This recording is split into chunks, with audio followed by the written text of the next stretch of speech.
Cabinet मंत्री भरत गोगावले यांना पक्षाच्या वरिष्ठ नेत्यांकडून महत्त्वाच्या सूचना देण्यात आल्या। सार्वजनिक ठिकाणी बोलताना सावधगिरी बाळगायला हवी।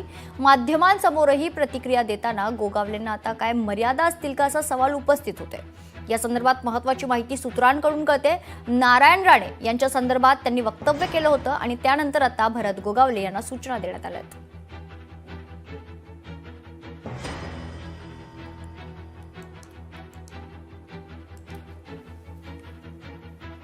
तर मंत्री भरत गोगावले यांना वरिष्ठ नेत्यांकडून सूचना मिळाल्यात। या संदर्भात सविस्तर माहिती जाणून घेऊयात। आमचे प्रतिनिधी उमेश करंजकर आपल्यासोबत जोडले गेलेत।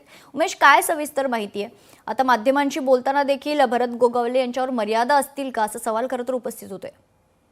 नाही ना, 2 दिवसापूर्वी सार्वजनिक कार्यक्रमादरम्यान भरत गोगावले यांनी वादग्रस्त वक्तव्य केलं होतं। हे वक्तव्य नारायण राणे जे भाजपाचे आता ज्येष्ठ नेते आहेत यांच्याबाबत होतं। त्यांनी मर्डर केलेले आहेत अशा बाबत त्यांनी ते भाषणादरम्यान वक्तव्य केलं होतं। त्यानंतर बऱ्याच राजकीय वर्तुळात या संदर्भात चर्चा सुरू झाल्या।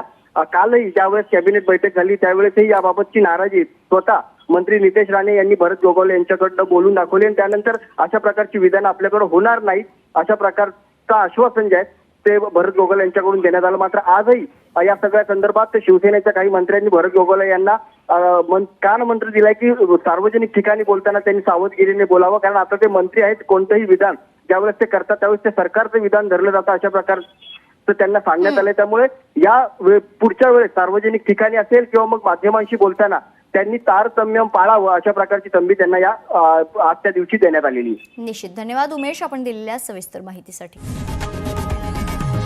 लोकशाही मराठी ऐका, पहा, जागरूक रहा।